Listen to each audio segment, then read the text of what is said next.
Bonjour, bonsoir mesdames, messieurs et bienvenue dans cette nouvelle vidéo où nous allons parler de géopolitique mais à un niveau un peu plus bas, au niveau le plus élémentaire, le plus basique, au niveau des individus. Donc nous allons analyser le comportement, la construction des individus au niveau de l'espace, dans leur rapport avec l'espace. Les espaces présents, les espaces contigus, les espaces différenciés ou trop distants.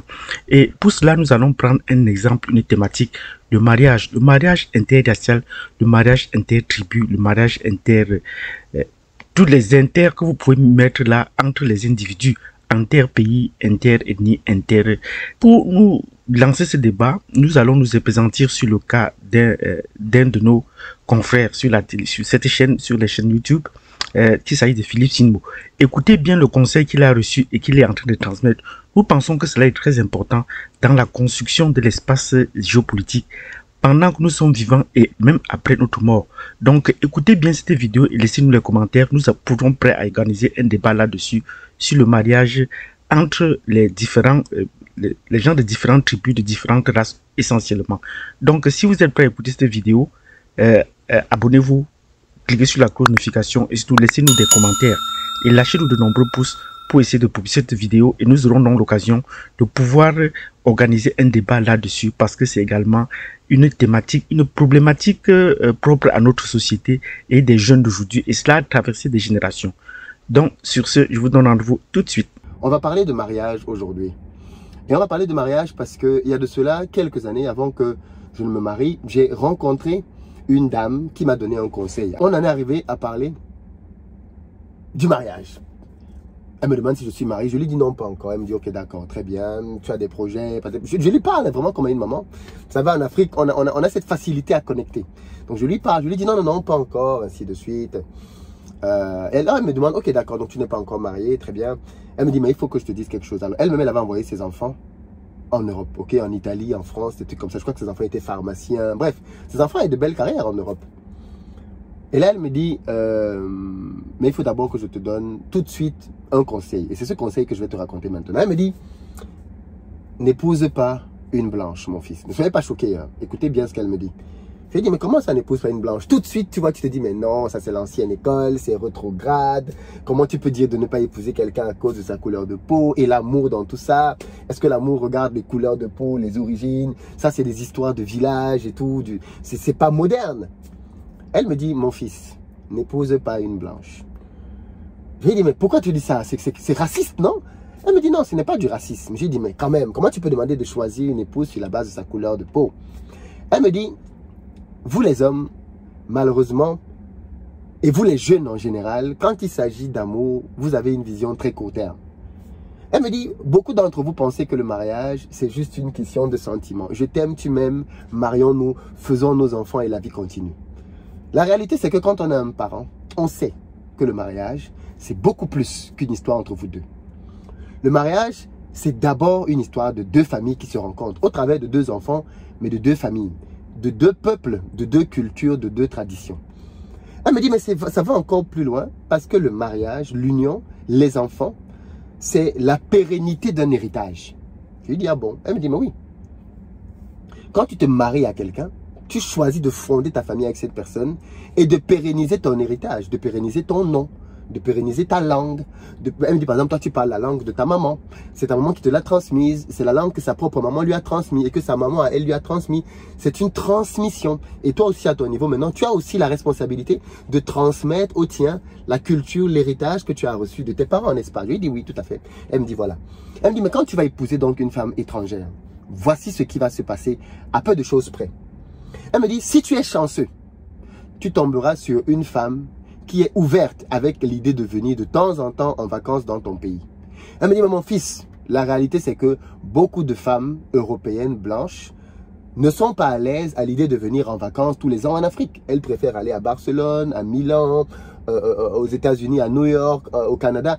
Elles préfèrent aller découvrir le monde occidental qui est dans sa culture plutôt que de venir en Afrique tous les ans. Alors que toi, l'Africain, tu es à l'aise avec le fait de venir tous les ans voir ta famille, voir ton activité que tu as lancée ici, suivre des choses, développer quelque chose au pays. N'est-ce pas? Je lui ai dit oui, tout à fait. Elle me dit, mais voilà, il ne faut pas partir du principe que c'est acquis qu'une femme d'une culture différente admettra ça dans son style de vie. Alors, au début, généralement, elles te font toutes les promesses. Oui, il n'y a pas de problème, je vais t'accompagner jusqu'au bout du monde. Mais la réalité rattrape. Quand vous vous mariez, que 1, 2 enfants sont là, maintenant, les discours commencent à changer. Oui, mais on va un peu trop voir ta famille, on va un peu trop faire ceci. Et de plus en plus de réticences commencent à venir. Elle me dit, ça, c'est le premier cas. Elle me dit, le deuxième cas, et c'est un cas qui est très courant, c'est que tu tombes sur une femme qui n'en a rien à faire de l'Afrique et qui ne veut rien avoir à faire avec l'Afrique. S'il faut voir ta famille, pourquoi pas? Elle peut venir une fois, ok? Et comme ça, au moins, tu ne diras pas qu'elle n'est jamais venue voir ta famille. Au bout de 5, 10 ans de mariage, elle pourra te dire, mais oui, c'est vrai, je suis allé voir ta famille telle fois, ok? Mais quand vous êtes en Europe et dans la culture de la femme, il va simplement se produire que, bien souvent, tes enfants vont être au contact de sa famille à elle, ce qui est normal, c'est sa famille, ce sont ses enfants, mais finalement, très peu en contact avec ta famille à toi, qui pour l'essentiel est restée au pays. Donc, tes enfants, tu vas être dans une bataille très grande pour leur transmettre ta culture. C'est la maman qui transmet la langue. Ça veut dire qu'il y a des chances que tes enfants, l'héritage que tu as reçu depuis toujours de tes grands-parents, de tes parents et qui est maintenant à ton niveau, que tu ne puisses pas le transmettre à tes enfants. C'est-à-dire que tes enfants porteront un nom, mais ce sera tout. À part leur nom, plus grand chose ne va les rattacher aux origines de leur père, en fait, qui sont en réalité leurs origines. Ils ne parleront pas leur langue, ils ne connaîtront pas leur culture vu qu'ils n'y vont pas. Et ce seront donc des enfants absolument déconnectés de l'héritage que des générations avant toi ont pris le temps de transmettre. Jusque là, j'écoute. Je dis, ok, d'accord. Elle me dit, donc tu as ces deux cas de figure. Ça, c'est la première phase. Soit tu as une épouse qui est coopérante et qui viendra souvent avec toi. Deuxième cas de figure, tu as une épouse qui n'est même pas coopérante et qui ne veut pas venir. Vous allez venir une fois en passant et puis c'est tout. Vous étiez venu en tourisme et puis c'est fait. Elle me dit, dans les deux cas de figure, pour elle, c'est un échec. Je dis, ah bon? Elle me dit, oui. Je dis, bon, alors, on peut venir s'installer. Elle me dit, alors si tu parles de s'installer, très peu d'occidentales voudront venir s'installer en Afrique. Parce qu'on va te dire qu'il y a les maladies, il n'y a pas le travail, il n'y a pas ceci, il n'y a pas telle condition. On va te faire comprendre que mais si les enfants tombent malades, ainsi de suite, en oubliant que c'est dans le même cadre dans lequel tu as grandi, toi la personne qu'elles aiment tant aujourd'hui. Et elles ne veulent pas que leurs propres enfants grandissent dans le même cadre dans lequel toi tu as grandi. Donc, ça va être très difficile de revenir en Afrique avec tes enfants. Elle me dit, j'ai beaucoup d'amis qui sont en Europe et c'est sur la base de cette expérience que je te parle et que j'ai parlé à mes enfants. Je te parle comme j'ai parlé à mes enfants qui sont en Italie, en France. Ce que je te dis là vient de mon cœur. Je dis, ok, d'accord, j'écoute. Elle me dit, et puis l'autre élément que beaucoup de jeunes ne voient pas du tout, elle me dit, c'est que malheureusement, beaucoup d'hommes meurent avant leur femme.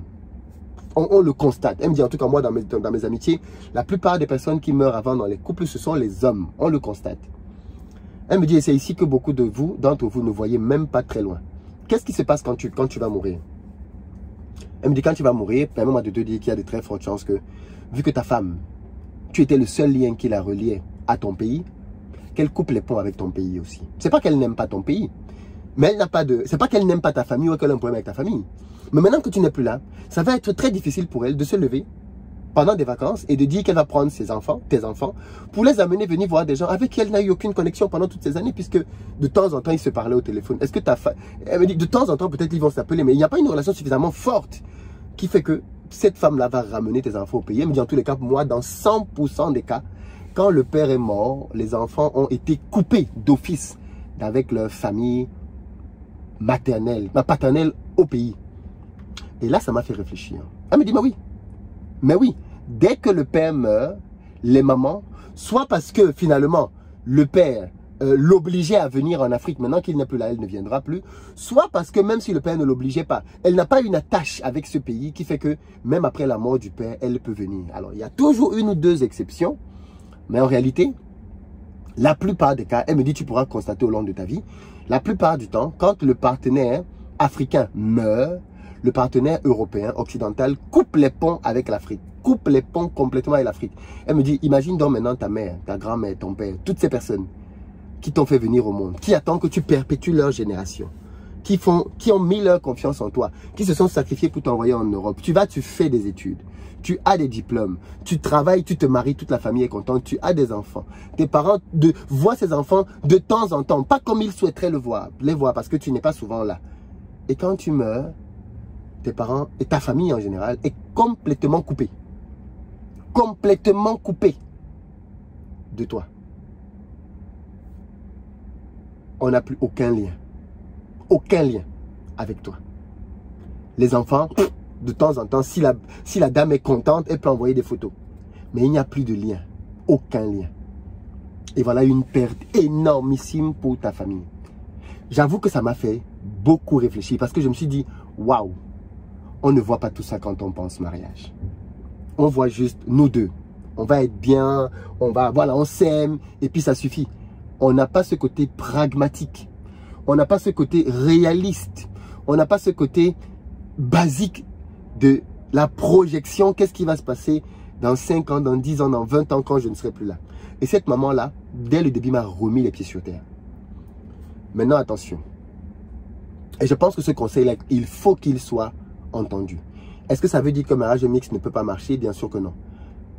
Il est très important, quand on est donc dans ce cas-là, peu importe la mixité, hein, ça peut être Cameroun, Côte d'Ivoire, ça peut être Bénin, Togo, peu importe, dès qu'il y a mixité, c'est pas forcément blanc-noir. C'est plus aggravé quand il y a blanc-noir, parce que la culture, bien évidemment, est très différente. Mais dès que tu épouses une femme, et là, ça c'est pour les hommes, parce que pour les femmes, elle dit différemment. Elle dit pour les hommes, quand tu épouses une femme d'une culture différente, quand tu t'en vas, c'est très difficile. L'un des seuls espoirs que tu peux avoir, c'est d'avoir un projet commun avec cette personne qui lui tient aussi à cœur et que vous exécutez dans ton pays d'origine. Elle me prend le cas de Mongo Betty. Mongo Betty est mort, l'un des plus grands, si ce n'est le plus grand écrivain camerounais de tous les temps, parmi les meilleurs écrivains africains, je pense. Mais la femme de Mongo Betty est restée au Cameroun pour faire quoi? Pour poursuivre l'œuvre de son mari. Elle était tellement impliquée dans le combat de son mari que même quand son mari est mort, la femme de Mongo Betty est une blanche. Elle est restée au Cameroun. Elle a perpétué le travail. Elle a maintenu la bibliothèque qu'ils avaient créée ensemble. Elle a donné de l'écho à son travail. Et aujourd'hui, tout le monde la connaît. Quasiment. Pourquoi? Parce qu'elle avait un projet avec son mari. Et c'est à ce stade donc que la partie projet arrive. Si vous voulez que, si vous êtes dans un couple mixte, créez un vrai attachement, créez un projet. Mais ne créez pas un projet dans lequel vous êtes le seul à être intéressé. Créez un projet dans lequel les deux sont intéressés, les deux sont impliqués, les deux ont à gagner et les deux ont à perdre. De telle sorte que même quand vous ne serez plus là, votre conjointe, même si elle est chinoise ou vietnamienne, qu'elle vienne elle-même pour s'assurer que ce que vous avez commencé à bâtir continue. Très important. Deuxième cas de figure, c'est que si vous êtes à bâtir un projet et que votre partenaire n'est pas au courant ou n'est pas d'accord, ce qui va se passer, c'est que quand vous allez mourir, votre partenaire soit va se désintéresser de ce projet, soit va le brader. Et on a vu ça. Des gens qui sont morts et à leur mort, leurs femmes ont liquidé tout ce qu'ils avaient au pays. Moi, je connais de l'histoire comme ça d'un grand directeur général. Quand il est mort, il a tout laissé. Sa femme, en partant, n'a rien vendu du tout. La secrétaire s'est retrouvée avec les biens, par-ci, par-là. La secrétaire, elle s'est retrouvée avec des biens à gauche, à droite.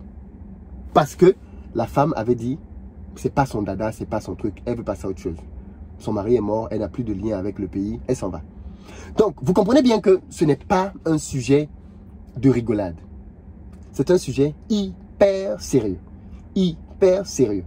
Et je pense qu'il doit être pris avec la plus haute importance. On ne choisit pas un partenaire uniquement sur la base d'une attirance.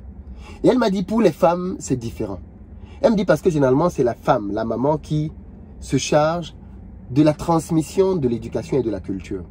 En général, quand une femme se marie, eh bien, il n'y a pas de souci. Si le mari meurt, elle est toujours attachée à son pays. Donc, elle ramènera les enfants au pays et la famille va continuer à bénéficier du lien avec les enfants, même si le papa occidental n'est plus là.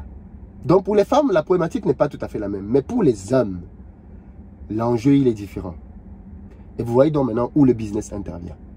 Pour ceux d'entre vous qui ne sont pas encore mariés, je pense que vous devez avoir cet élément de réflexion au moment de prendre votre décision. Si vous décidez de prendre un partenaire étranger, ok, mais sachez bien que vous avez ce sujet-là qui traîne. Ce n'est pas vous qui allez apprendre la langue à vos enfants, ce n'est pas vous qui allez leur apprendre la culture. Et si vous voulez, et que c'est important pour vous, parce que vous pouvez aussi être un mondialiste, pour qui la culture africaine, ce n'est pas très important, vos origines, ce n'est pas très important. Et à ce moment-là, j'ai envie de dire, vous êtes un peu un aliéné, il n'y a pas de problème, et vous voulez vivre comme ça, ok, c'est votre choix. Mais si pour vous, gardez vos origines, votre culture, c'est quelque chose d'important. À ce moment-là, le choix de votre épouse, même si elle n'est pas de votre pays ou de votre culture, doit être extrêmement bien réfléchi. Les sujets doivent être abordés. Ce sujet, par exemple, doit être abordé. Qu'est-ce qui se passe? Qu'est-ce qui se passe? Qu'est-ce qui se passe? Et vous devez trouver le moyen de sceller votre engagement en créant, par exemple, un projet qui va vous tenir à tous les deux à cœur et qui va faire que c'est ton partenaire même qui va souvent te dire il faut qu'on aille au pays, il faut qu'on aille au pays, il faut qu'on aille au pays. Voilà le conseil de sagesse que j'ai reçu il y a de cela quelques années et que je vous transmets aujourd'hui. Dites-moi ce que vous en pensez dans les commentaires, mais je pense que tout le monde doit entendre ce message, ce conseil. C'est pourquoi je vous invite à partager massivement la vidéo. Partagez-la massivement parce que je pense qu'il est plus qu'urgent que les Africains prennent conscience aussi de ce genre de subtilité-là. Ce n'est pas juste une question d'amour et d'eau fraîche. Il y a d'autres intérêts derrière une union et un mariage.